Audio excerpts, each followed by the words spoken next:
বন্ধুরা, এক্সেল কিভাবে শুরু করব আমার এ টু জেড এক্সেলের সিরিজ টিউটোরিয়ালের দ্বিতীয় পার্টে আজকে আপনাদেরকে আমি স্বাগত জানাচ্ছি। আজকে আমি এক্সেলে কিভাবে একটা শীটে ট্যাব কালার কিভাবে চেঞ্জ করতে হয় সেটা দেখাবো, এবং page layout concept, page header ফুটার কিভাবে দিতে হয়, পেজ ভিউ কনসেপ্ট এবং ডাটাকে কিভাবে ফ্রি স্প্যান কি ইউজ করতে হয় কিভাবে, এবং এক্সেলের শীট কিভাবে প্রোটেকশন দিতে হয় সেটা দেখাবো। তো চলুন আজকে শুরু করি আমরা।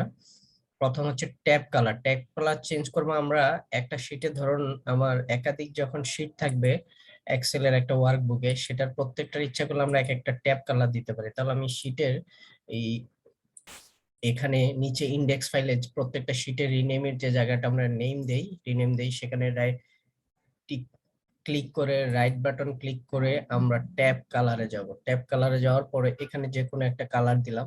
দেখুন আমি এখানে ডার্ক কালার বা যে কোনো একটা কালার দিলাম, কালারটা চেঞ্জ হয়ে গেল। দেখুন আমার এটা আপনি ডান পাশের শীটটা দেখুন, এখানে কিন্তু কোনো কালার নেই, কিন্তু আমি যেটা ট্যাব কালার দিয়েছি এটা ট্যাব কালার চেঞ্জ হয়ে গেছে। ইচ্ছা করলে আমরা আবার এখানে শীটের উপর রাইট বাটন ক্লিক করে আমি ট্যাব কালারে ইচ্ছা করলে একটা নো কালার দিতে পারি। তাহলে আমি ট্যাব কালার এখানে একটা ট্যাব কালার দিয়ে দিলাম, সেল সামারিতে আর একটা ট্যাব কালার দিলাম, এখানে আর একটা ট্যাব। তাহলে দেখুন বন্ধুরা কত সুন্দরভাবে একটা ওয়ার্ক বুকের প্রিভিউটা আপনারা এভাবে ট্যাব কালার দিয়ে চেঞ্জ করে আপনারা ট্যাব কালারের মাধ্যমে সুন্দর একটা প্রেজেন্টেশন দিতে পারেন। তারপর হচ্ছে আমরা দেখাবো হচ্ছে page layout concept. Page layout কনসেপ্টে আমি ধরুন একটা পেজের আমার মার্জিন, আমি পেজের সাইজ আছে, সাইজটা আমাদের পোর্টল্যান্ড এবং ল্যান্ডস্কেপ দুইটো আছে। আমি যদি পোর্টল্যান্ডে দিই, A4 সাইজের পেজে যদি আমি কোনো একটা প্রিন্ট দিতে চাই, তাহলে আমি এখানে ইচ্ছা করলে যদি ডাটার অনুযায়ী আমি এখানে পোর্টল্যান্ড সিলেক্ট করে দিলাম, আমার এখানে সিলেক্ট হয়ে গেল। আর যদি ল্যান্ডস্কেপ দেই, এই ল্যান্ডস্কেপে আমার ডাটাটা ডান দিকে ল্যান্ডস্কেপে চলে আসলো। তাহলে আমি এখানে দেখুন কন্ট্রোল পি দিয়ে আমি প্রিভিউতে দেখুন কিভাবে আসছে। আমার এটা হচ্ছে ল্যান্ডস্কেপে আছে, যার জন্য কন্ট্রোল পি দিয়ে আমরা পেজ প্রিভিউটাকে আমরা দেখতে পারি এখানে। আর এখানে যদি আমি পেজটাকে প্রিন্ট দিতে চাই, পেজ রেঞ্জ দিয়ে এখানে, তাহলে আমি এখানে কোথায় যাব, ডাটা সরি ইনসার্ট পেজ লেআউটে গিয়ে আমি এটা যদি আবার আমার পেজ সেটআপ পেজের যে সাইজ আছে সেটা আমার A4 সাইজের পেজ দিলাম এখানে সিলেক্ট করে। আর এটা যদি পোর্টল্যান্ডে দেই, আমি পোর্টল্যান্ডে দিলাম, তারপর আবার কন্ট্রোল দিয়ে পি দিলাম কিবোর্ডের শর্টকাট। দেখুন আমার পেজ সেটআপটা এখন ঠিক নাই। তার মানে হচ্ছে আমার এটা পোর্টল্যান্ডে দিলে ঠিক আসতেছে না। আমি ইচ্ছা করলে এটাকে আবার কন্ট্রোল পি দিলাম, দিয়ে আমি পেজ সেটআপে যাব, গিয়ে এটা প্রিভিউ পার্সেন্টেজটা যদি আমি একটু কমিয়ে দেই, দেখুন কি আসে। এখন দেখুন আমার হয়ে গেছে। তাহলে আমি পেজ সেটআপের মাধ্যমেও কন্ট্রোল করেও আমি প্রিভিউ পার্সেন্টেজটা কমিয়ে দিয়েও আমি সেটআপটা করে নিতে পারি আমার পেজের। তাহলে আমি যখন প্রিন্ট দিব তখন পেজ 1 থেকে আমি পেজ 1 দিলাম, দেখুন আমার প্রিভিউটা যে পেজে যে প্রিন্টটা দেব সেই প্রিন্টের প্রিভিউটা এখানে শো করবে। তাহলে আমি দুটো ভাবেই পোর্টল্যান্ড এবং পোর্ট্রেট এবং ল্যান্ডস্কেপ দুটো ভাবেই আমি এটাকে প্রিন্ট দিতে পারি। আর এখানে হচ্ছে পেপার সাইজ, আপনি যে সাইজের পেপার প্রিন্টারে দিবেন সেই সাইজের পেপারে এখানে শো করবে। প্রিভিউতে আরেকটা হচ্ছে আপনি প্রিন্ট টাইটেলের মাধ্যমে আমি রিপিটেড এরিয়াটাকে আমি এখানে শো করতে পারি। সেটা আমি আরেকটা শীটে দেখাচ্ছি। ধরুন প্রিভিউ টাইটেলটা কি কাজ করে আমি দেখাচ্ছি। প্রিন্ট এরিয়া,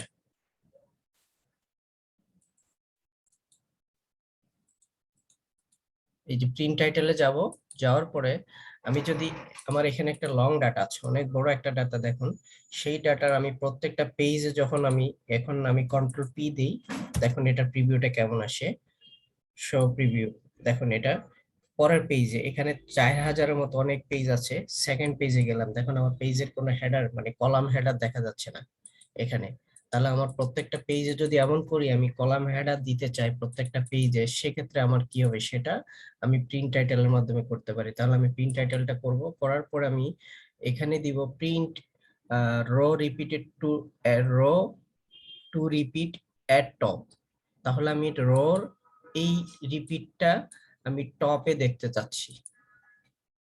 আমি জাস্ট হচ্ছে এটাতে ক্লিক করলাম, করে পুরো সেলটা ধরিয়ে দিলাম, পুরো সেলটা ধরিয়ে ওকে দিলাম। তাহলে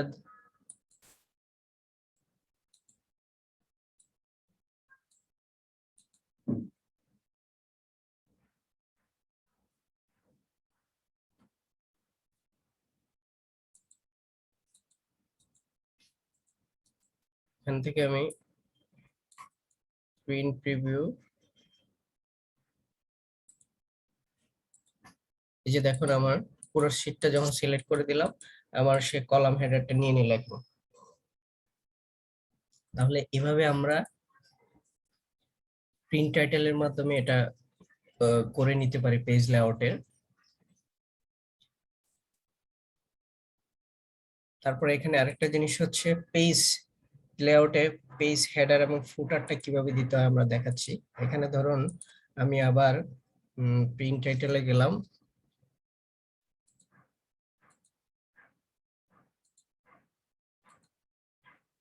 এখানে প্রিভিউ ট্যাবে আমি আরেকটা জিনিস একটু আপনাদের সাথে শেয়ার করতে, ভিউতে আমি এটাকে যদি নরমাল দিই, দেখুন আমার নরমাল চলে আসলো। এটাকে গ্রিড লাইন দিলে আমার এক্সেলের অন্যান্য যে কলামের যে ভিউ গুলো আছে সেটা শো করলো। পেজ লেআউটে দিলাম, আমার লেআউটটা কেমন হবে সেটা দেখা গেলো। পেজ ব্রেক ভিউতে আমার এই যে পেজটা প্রিন্ট প্রিভিউতে কেমন আসবে এটা শর্টকাটে দেখো, নরমাল দিয়ে দিলাম, আবার আগের মতো হয়ে গেল। দেখুন আমার নরমাল দেওয়ার প্রিন্ট ব্রেক দিলে আমার যেটা হচ্ছে যে পেজটা কতটুকু প্রিন্ট হবে সেটা দেখাচ্ছে। তাহলে আমি সে অনুযায়ী এখানে একটা আমি পেজ সেট আপ করে নিতে পারি। দেখুন আমার পেজটা এখন প্রিন্ট দিলে কন্ট্রোল পি দিয়ে দেখি আমার পেজটা, দেখুন শো প্রিভিউতে এখন কিন্তু ঠিকভাবে আসবে। এই যে দেখুন এখানে আসলে। এখন আমি আরেকটা জিনিস এখানে করতে পারি, ইনসার্ট। এখানে আমি যেটা প্রিন্ট টাইটেল, প্রিন্ট টাইটেল দিলাম, তারপর আমি কন্ট্রোল পি, কন্ট্রোল পি দিয়েও যেতে পারি। এখানে আবার কলাম কলাম হেডারও যেতে পারি। এখান থেকে আমি ইচ্ছে করলে পেজ হেডার দিতে পারি। সেলস স্টেটমেন্ট যেটা আছে লেখাটাকে আমি পেজ হেডারে দিয়ে দিলাম।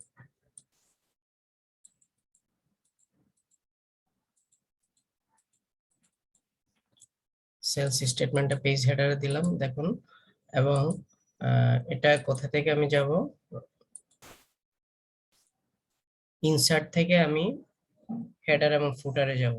ইচ্ছা করলে আমি এখন আমি কন্ট্রোল পি দিলাম, দেখুন আমার এই যে পেজ হেডারে স্টেটমেন্টটা শো করছে, সেলস স্টেটমেন্ট যেটা দিলাম এটা শো করলো। এই যে প্রত্যেকটা পেজে কিন্তু আপনার কলামের হেডার হেডারের মতোই এটা কিন্তু শো করছে সেলস স্টেটমেন্টটা। একইভাবে আমরা ফুটারটাও এখান থেকেও দিতে পারি, পেজ হেডার এবং ফুটার এখান থেকেও দেওয়া যায় হেডার। এবং এই যে দেখুন নিচে সরি, আমার প্রত্যেকটাতে আমি যদি ফুটার এখান থেকেও দিতে পারি, ই এন্ড ডি এন্ড দিলাম ধরুন। আবার কন্ট্রোল, এটাকে আমি ইচ্ছা করলে মাঝখানে দিলাম, কন্ট্রোল পি, দেখুন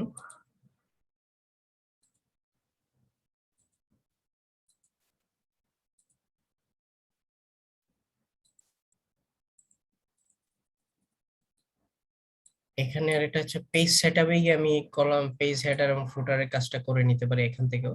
এই যে আমি কাস্টম হেডার এবং কাস্টম ফুটার, ফুটারে গিয়ে আমি ইচ্ছা করলে এখানে পেজ নাম্বারটা ইনসার্ট করে দিতে পারি। ইনসার্ট পেজ নাম্বার এখানে দিলাম, তাহলে এখানে পেজ নাম্বার শো করবে।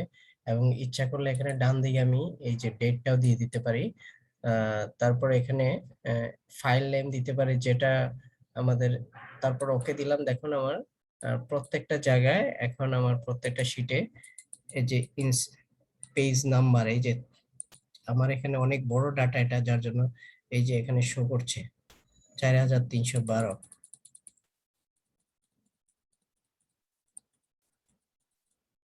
4300। আমি আবার পেজ সেটআপে গেলাম, এখানে ফিক্স থাকতেছে এটা,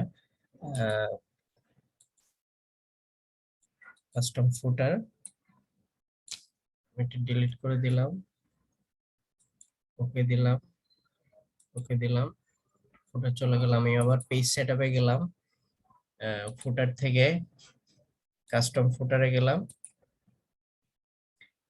insert number of page, insert page number দিলাম, এই যে এখানে ইনসার্ট পেজ নাম্বার দিয়ে দিলাম, এখানে ইনসার্ট পেজ নাম্বার দিলাম আমার, দেখুন এখন পেজ নাম্বার অনুযায়ী এটা শো করছে। তাহলে আমরা একটা এক্সেলে একটা শীটে কিভাবে পেজ নাম্বার ইনসার্ট করতে হয় সেটা দেখালাম। তারপর হচ্ছে পেজ প্রিভিউ কনসেপ্টে আমি ফ্রি স্প্যানটা দেখাবো এবং এক্সেল শীট প্রোটেকশনটা দেখাবো। প্রিভিউটা হচ্ছে আমি ধরুন আমি এখানে যখন স্ক্রল বার দিয়ে মাউসে যখন নিচের দিকে নিব আমার কলাম হেডারটা কিন্তু আমি দেখতে পাচ্ছি না, সেক্ষেত্রে আমার ফ্রি স্প্যানটা ঠিকভাবে কাজ করবে। ফ্রি স্প্যানটা আমি যদি এখানে ফ্রি স্প্যান টপ রোটা করতে পারি, টপ রো করলে আমি এখান থেকে যখন করব দেখুন আমি এখানে ক্লিক করলাম, করে আমি আনফ্রিজ করে দিলাম আবার। এখানে যদি টপ রোটা দেই তাহলে কি হয়, এটা আচ্ছা আসছে না। আমি এখানে ফ্রি স্প্যান করব, তাহলে ফ্রি স্প্যান করার জন্য আমি এটা আনফ্রিজ করলাম। আমি আমি চাচ্ছি যে ধরুন আমার পুরো সেলস স্টেটমেন্ট আমি যখন কাজ করব নিচের দিকে, তখন আমার এটা থাকবে না, আমার কলাম হেডারে কি আছে, দ্যাট মিন্স সেলস স্টেটমেন্টটা থাকবে এবং আহ, আমার প্রত্যেকটা কলামের হেডার গুলো এখানে যাতে মাউস দিয়ে যখন নিচের দিকে আমি কাজ করতে যাবো সেগুলো যাতে থাকে, তার জন্য আমি নেম কলামের সেকেন্ড সেলে সেলে কার্সরটা রেখে আমি ফ্রি স্প্যান দিব। দিলে দেখুন আমার একইভাবে আমি ডাটা যেদিকে মুভ করি না কেন, লেফট এবং রাইট যেদিকে মুভ করি না কেন, আমার কলাম হেডার এবং পুরো ফ্রি স্প্যানে পুরো কলাম হেডারটাই শেষ করছে। তাহলে এটা দিয়ে আমরা এইভাবে ফ্রি স্প্যান দিয়ে কাজ করতে পারি। আমরা প্রিভিউ ডাটা প্রিভিউটা দেখার জন্য আমরা ফ্রি স্প্যানটা এভাবে ইউজ করতে পারি। আর একটা জিনিস হচ্ছে শীট প্রোটেকশন। শীট প্রোটেকশনটা আমরা কিভাবে দিব, ধরুন আমার এই শীটটাকে আমি প্রোটেক্টেড করে দিলাম, এর জন্য আমি প্রোটেক্ট শীটে যাব। যাওয়ার পরে এখানে যদি আমি একটা পাসওয়ার্ড দিই, দেখুন আমি এটা আবার গেলাম, রাইট বাটন ক্লিক করে প্রোটেক্ট শীটে যাব, এখানে 1 2 3 যে কোনো একটা দিলাম, পাসওয়ার্ড 3, ওকে দিলাম। এখন আমি শীটটা সেভ দিয়ে বের হয়ে যাই। আমার শীটটা আমি কোথায় সেভ করলাম,